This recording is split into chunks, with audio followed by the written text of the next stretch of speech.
Have you ever had to choose between keeping the last bit of money you had or giving it to someone you might never see again? What if that choice decided the rest of your life? The train station was almost deserted, swallowed by the gray mist of a late March rain. Puddles clung stubbornly to cracks in the platform, reflecting the dim glow of the overhead lights.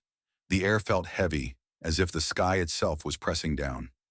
Clara Bennett pulled her worn coat tighter around her thin frame, her fingers already raw from the cold. She had exactly 20 minutes until her train left, 20 minutes until what felt like her last chance. The job interview she was heading to was not glamorous. It was for a receptionist position at a logistics company, but right now it was the only thread she had left to hold on to. In her pocket, her crumpled ticket. In her wallet, one last $10 bill, saved for a small meal afterward. Then just as she glanced at the flickering schedule board, a voice broke through the steady hum of rain. "Excuse me." The words were soft, hesitant, the kind of voice you almost had to lean in to hear. Clara turned, startled. A man stood a few feet away, rain soaking into the shoulders of his thin jacket. His beard was overgrown, his hair plastered to his forehead. His eyes, an unsettling shade of blue, looked both tired and apologetic. "I'm sorry," he said again, shivering. I I had my wallet stolen. I just need $10 for a ticket home. I swear I'll pay you back if you can trust me. Please." Clara froze. $10. That was all she had left. It's strange how the mind works in moments like these. Part of her instantly screamed to walk away. She had her own problems. Rent due, no stable job, no safety net. Yet another part of her, the part that remembered who she used to be before her father passed and everything fell apart, couldn't look away. Her gaze scanned him, trembling lips, hands red from cold. But what held her wasn't his appearance. It was the look in his eyes. There was no aggression, no slick manipulation, just exhaustion and something deeper, maybe shame. "Do you have anyone you can call?" she asked. He shook his head slowly. "Phone's dead. I've asked a few others, but no one would even stop." "And how do I know you're not lying?" she pressed, keeping her voice guarded. "You don't," he admitted with a sad shrug. "But I swear, I just want to get home." She should have turned away. Every logical part of her knew that. But sometimes logic loses against something quieter and more stubborn inside the heart. Without another word, Clara reached into her coat pocket, her hand curled around the crumpled bill, the last $10 she owned. "This is insane," she muttered under her breath. But then, looking at him again, she slowly extended her hand. "I don't know why," she said quietly, "but I believe you." He stared at the bill as if unsure it was real, then reached out, almost reverently, and took it. His voice cracked. "I promise I'll pay you back." Clara managed a small smile. "Just get home safe." He opened his mouth as if to say more, but the train screeched into the station, cutting through the moment. He nodded, turned quickly, and disappeared into the crowd boarding the train. Within seconds, he was gone. And just like that, her last $10 was gone too. I've always believed that we can live years without remembering most days, but there are a few moments that never leave us. This was one of hers. Clara's train came next. She climbed aboard, her coat sleeves dripping, and sank into a window seat. The rain blurred the world outside, turning the platform into a watercolor of gray and gold. She tried to tell herself it was just money, that maybe she had done a good thing, but in truth, her stomach tightened with unease. She didn't know it yet, but that small act of kindness, giving away her last $10, was the moment her life began to change. The morning after the train ride, Clara stood outside the tall glass building where her interview was scheduled. Her hair was still damp from the drizzle. Her stomach was hollow. She had skipped breakfast, not by choice, but because her wallet now held nothing but expired receipts and an old photo of her father. She was 20 minutes late. The bus had required exact change she no longer had, so she tried walking. The city, sprawling and indifferent, had stolen her time. Inside, the receptionist gave her a polite but pitying smile. "I'm sorry, the interviewer has another meeting. You'll have to reschedule." Clara tried to explain, even offered to wait, but the woman had already turned back to her computer. That rejection hurt more than she wanted to admit. By the time she returned to her tiny rented room, a single bed, shared bathroom, flickering hallway light, the landlord was waiting outside her door. "Rent was due 3 days ago, Clara." "I know, I'm trying to." "You said that last week. I can't keep making exceptions. I've got someone else ready to take the room tomorrow." There was no point arguing. She packed what little she had into a worn backpack, 2 changes of clothes, a cracked phone with no service, a dog-eared book her father used to read to her. That night, she found a corner in the 24-hour library downtown. The fluorescent lights hummed overhead. The air smelled faintly of dust and coffee. She curled up in a chair behind the nonfiction shelves, trying to disappear. The second night, the security guard asked her to leave. The benches in the park were cold and unyielding, but at least they were free. Days blurred into one another. She wandered between shelters, libraries, and job centers, but without an address or phone number, no one wanted to hire her. Hope began to feel like a cruel joke, and yet, sometimes, her mind would drift back to that man at the station. His voice, his eyes, the way he'd looked at her, like she was the first person who had truly seen him. Was she a fool? Had she been scammed? Maybe, but there was still a strange peace in remembering that moment. She had done something good, and no one could take that away. But goodness doesn't keep you warm at night. One rainy afternoon, as she sat on a park bench trying to dry her socks in a patch of weak sunlight, a group of teenagers passed by. One tossed an empty soda can at her feet. "Get a job," he muttered. She didn't look up. That night, the library was closed for a holiday. She ended up in a bus shelter, shielded from the wind but not the fear. That was the night she cried, not loud, but with silent tears that slipped into the collar of her coat. She missed her father's voice. She missed feeling safe. When the sun rose, it found her still there, eyes swollen, hair matted, but still breathing. It was a Tuesday morning when she noticed the woman. She was in her 70s, wrapped in a wool shawl. She moved with grace, carrying a small brown paper bag. When she reached Clara's bench, she stopped. "You look hungry," the woman said gently. Clara blinked. "I'm fine," she murmured automatically. The woman smiled kindly and sat down beside her. She opened the bag, revealing a thick sandwich. Fresh bread, ham, cheese, mustard. "I can't take that," Clara whispered.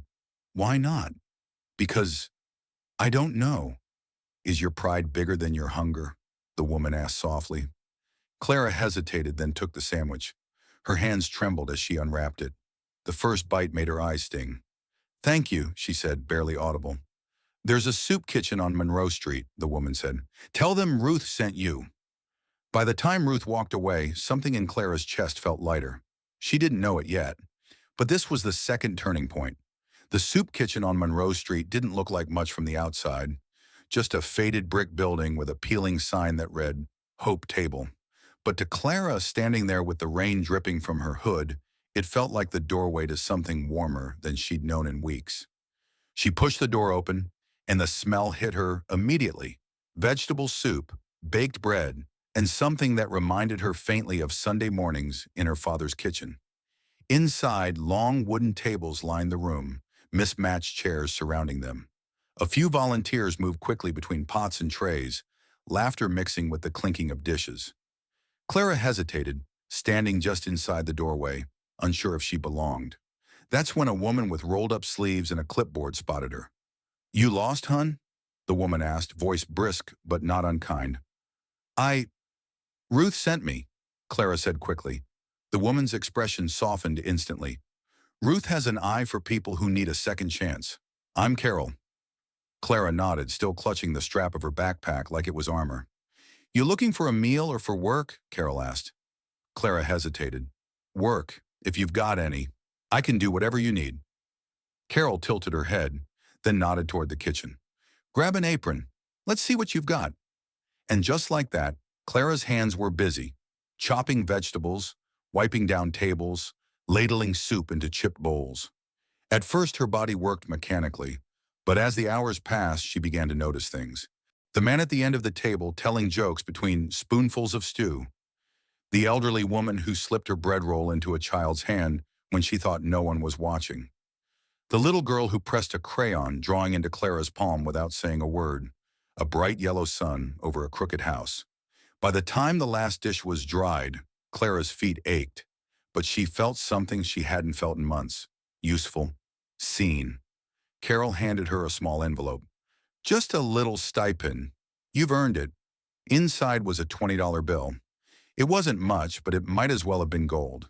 She used part of it for a bus pass, and for the first time in weeks, she didn't have to walk miles in the cold. She came back the next day, and the day after that. Not just for the food they always offered, but because she wanted to help.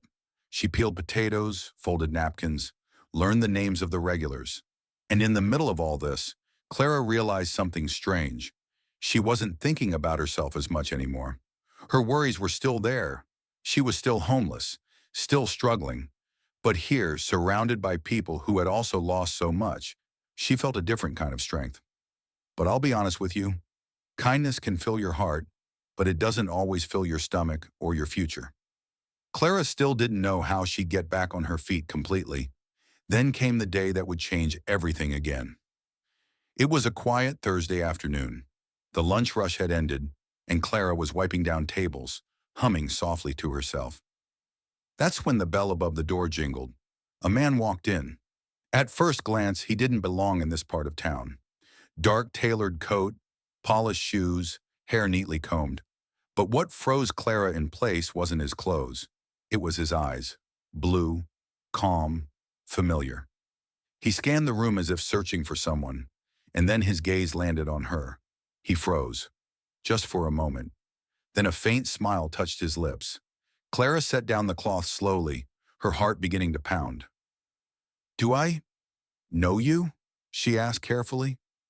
The man tilted his head, that same small smile never leaving.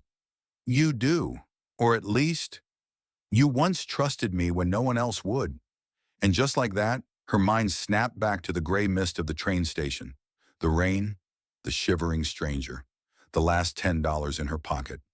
"You," she whispered. He nodded. "You gave me your last $10, and I never forgot it." The scruffy, desperate man from that night was gone.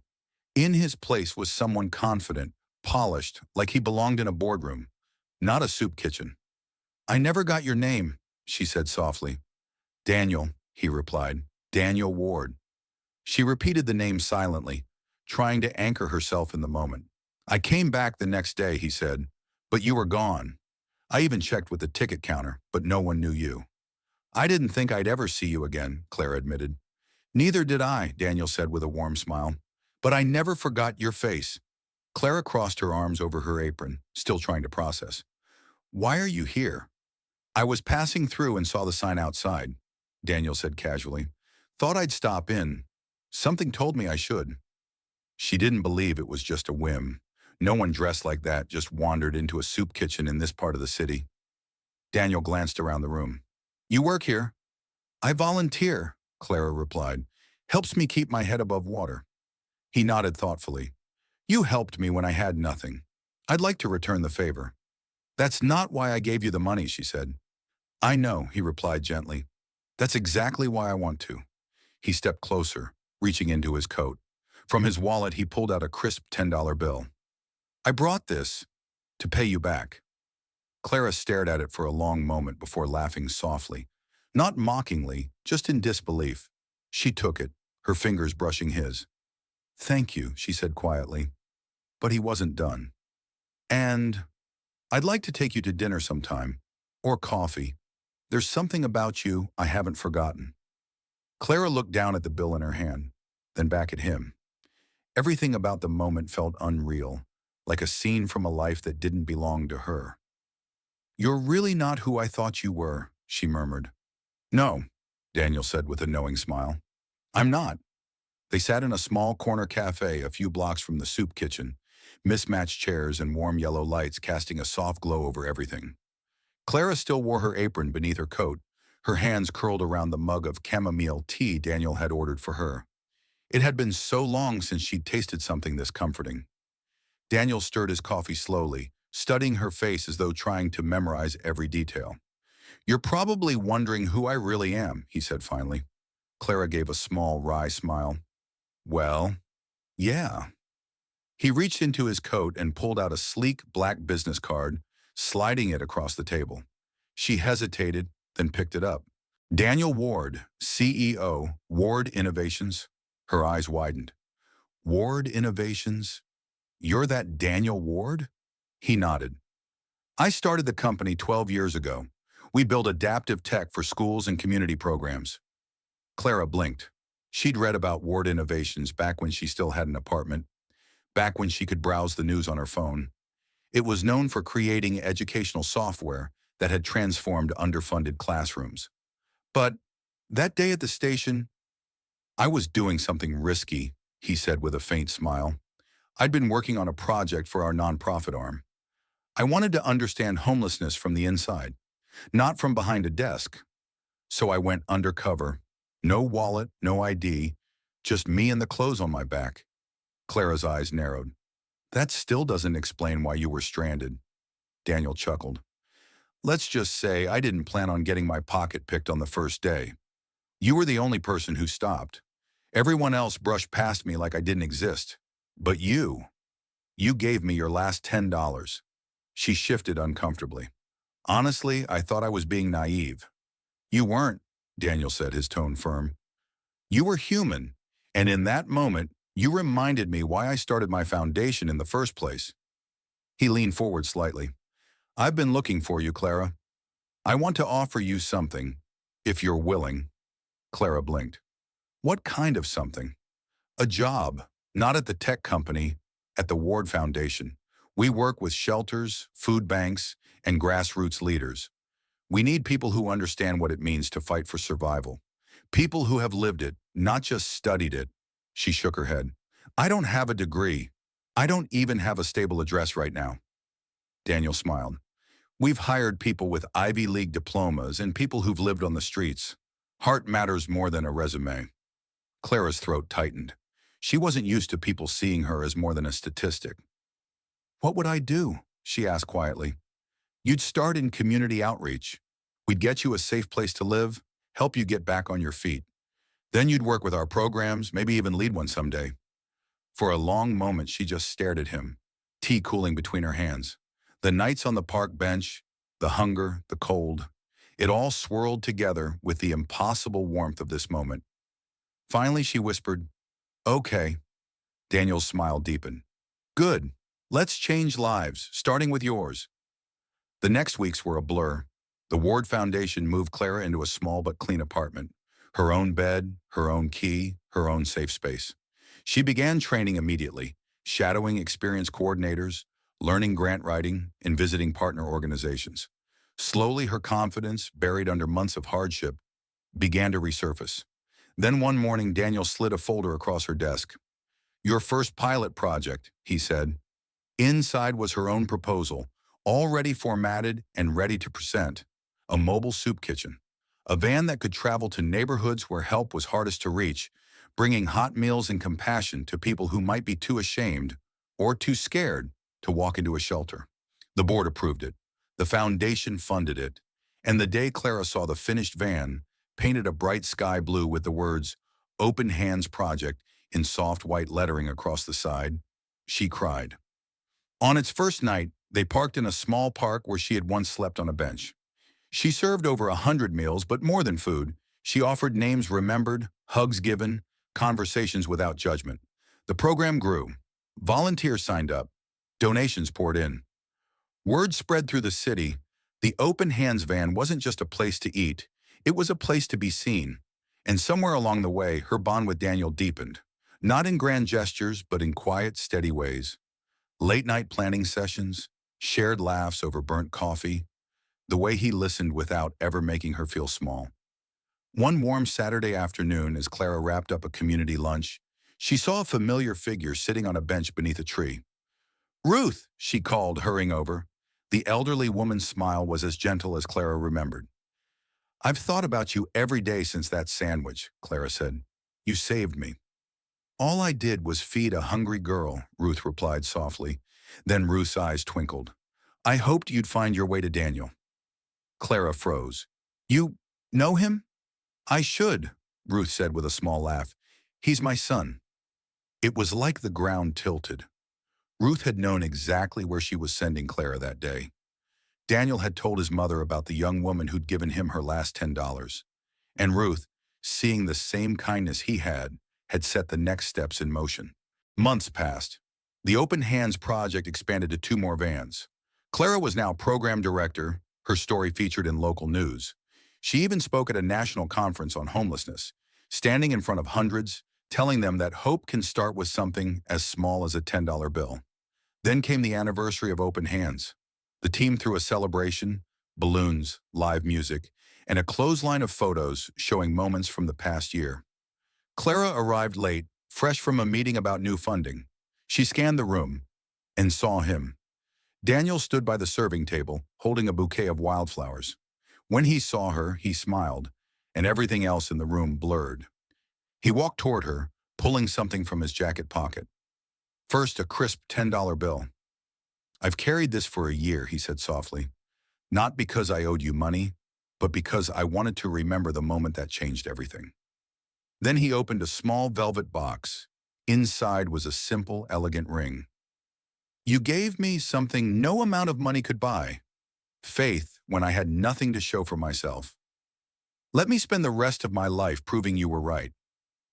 The room fell silent. Clara's eyes filled with tears, not just for him, but for the girl she had been that rainy night. "Yes," she whispered. The room erupted in applause, but Clara hardly heard it. All she felt was Daniel's hand in hers, warm and steady. Later, as they stood under the string lights watching people they had helped laughing and dancing, Clara held the $10 bill one last time. "A little kindness," she said aloud, "can be the beginning of a miracle." And in that moment, everyone in the room believed it too.